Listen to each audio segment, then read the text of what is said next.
예, 동의합니다. 예. 부의적 부작위로 임명되지 않고 있는 것이 현실입니다. 하급심 판결 중에 하급심 안녕하십니까. 방송통신위원장 이진숙입니다. 저를 탄핵한 가장 큰 이유는 2인 체제로 공영방송 이사를 선임했다는 것입니다. 2인 체제 의결이 문제가 될 수도 있습니다. 만약 상임위원이 3명이 있는데 김태규 부위원장과 제가 비밀리에 1명을 의도적으로 배제하고 모처에서 만나서 의결을 했다면 합의제 정신을 무시한 불법적인 의결이 된다고 판단할 수도 있을 것입니다. 그러나 2024년 7월 31일 상임위원은 2명이었습니다. 그동안 진행된 변론에서 충분한 공방과 토론이 오갔기 때문에 긴 설명은 필요치 않다고 생각합니다. 그러나 오늘 이 시점에서 헌법재판소 재판관들과 국민들께 원점에서 다시 한번 강조해서 말씀드립니다. 저와 김태규 부위원장은 마땅히 해야 할 일을 합법적으로 했습니다.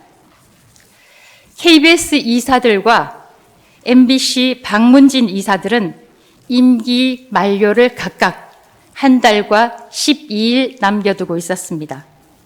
이런 상황에서 후임 이사들을 선임하는 것은 저희 위원회의 의무였습니다. 가령 어느 기업에서 신입 사원 선발 절차가 진행되고 있다고 칩시다. 그런데 그 회사 사정으로 대표 이사가 바뀌었다고 한다면 신입 사원 선발 절차가 중단돼야 하는지 묻고 싶습니다. 공영방송 이사회 구성도 공적인 약속입니다. 임기가 끝나면 새로 이사회를 구성해야 합니다. 그런데 야당은 위원이 2명밖에 안 되니 새로운 이사회 구성을 하지 말라고 합니다. 그 결과 MBC 박문진의 경우 임기가 끝난 지 5달이 지난 이사들이 여전히 이사로 남아 있습니다. 새로 선임된 박문진 이사들은 아직 취임도 못하고 있습니다.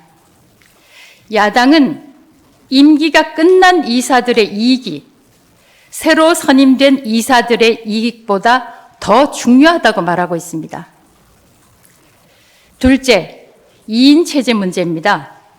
수차례 지적됐지만 오늘날 박문진 2인 체제는 야당, 특히 민주당이 만든 것입니다. 2023년 8월 이후 1년 반, 17개월이 지나도록 민주당은 방통위원 추천을 하지 않고 있습니다.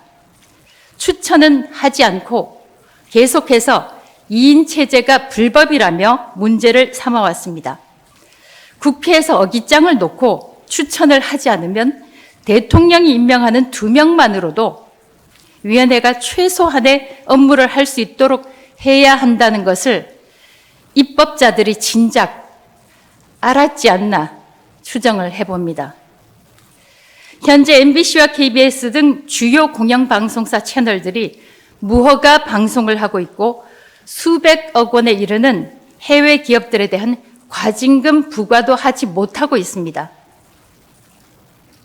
무허가 방송도 상관없고 수백억 원 과징금 부과를 하지 못해도 상관없다. 특정 방송을 현재대로 유지하기만 하면 된다.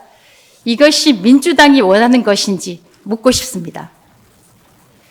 민주당은 계속해서 2인 체제가 불법적이라고만 주장했지만 방통위원 추천은 하지 않고 있습니다.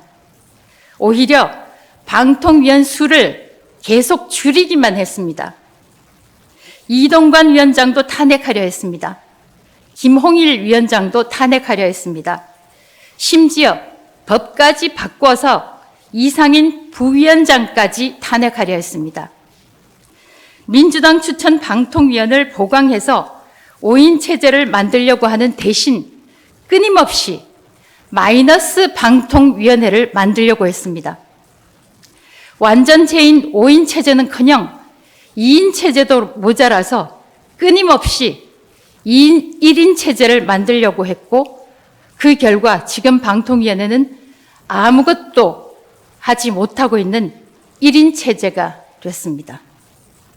그러니까 민주당이 원했던 것은 5인 체제가 아니라 1인 체제였다. 저는 그렇게 생각합니다. 2인 체제가 불법이라고 한다면 민주당은 진작 그 불법 사태를 해소하기 위해 민주당 목 방통위원을 추천해야 했습니다. 2인 체제는 합법적이지만 민주당 주장대로 문제가 있다면 그 문제는 민주당이 창조한 것입니다. 국회목 추천 인사를 본회의에 올리는 것도 표결하는 것도 민주당이 거부하면 그 절차는 진행되지 않습니다. 국민의힘은 과반수 의석이 되지 않기 때문에 본회의 표결을 요하는 어떤 인사도 개입을 하지 못합니다. 그러니까 방통위 2인 체제의 책임은 오롯이 민주당에 있다는 말입니다. 민주당은 2인 체제의 문제점을 보완하겠다며 방통위 법안을 제출했습니다. 의사 정족수를 3인으로 규정하는 것입니다.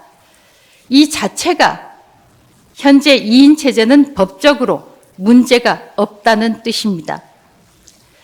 민주당은 2인 체제가 합의 정신을 위반했다고 하지만 그렇지 않습니다. 헌재 재판관도 민주당 추천, 국민의힘 추천으로 추천한 정당은 다르지만 헌재 재판관이 되는 순간 특정 정파의 이익을 위해 일하지 않는다고 저는 생각합니다. 방통위원들 마찬가지입니다. 제가 국민의힘의 추천을 받았다고 해도 저는 국민의힘이라는 정당을 위해서 일하는 것이 아닙니다.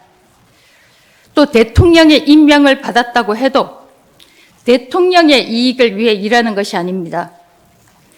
대통령이 대한민국 전체 국민의 대통령이듯이 방통위원 역시 대한민국 국민들의 이익을 위해서 정책을 결정할 것이요. 규제의 기준 역시 대한민국과 대한민국 국민이 될 것입니다. 나라가 많이 혼란스럽습니다. 그럴수록 언론, 방송의 역할이 중요합니다. 제가 업무로 돌아가서 제 직무를 수행할 수 있도록 재판관 여러분들께서 도와주십시오. 대한민국을 위해서 일할 수 있도록 도와주십시오. 오직 헌법에 따라 현명한 판단을 신속하게 내려주실 것을 간곡히 요청드립니다. 감사합니다. 예, 피청구인은 처음부터 지금까지 신속한 재판을 원했습니다.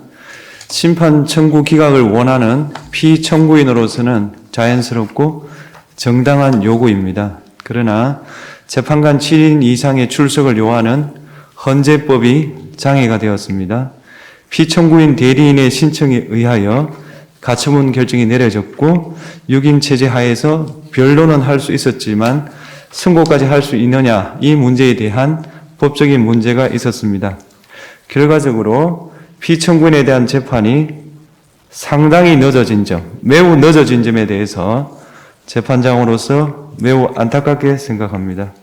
선고는 될 수 있는 한 빨리 하도록 하겠습니다. 선고 기일이 정해지면 통지하겠습니다. 이상입니다. 들어오십시오.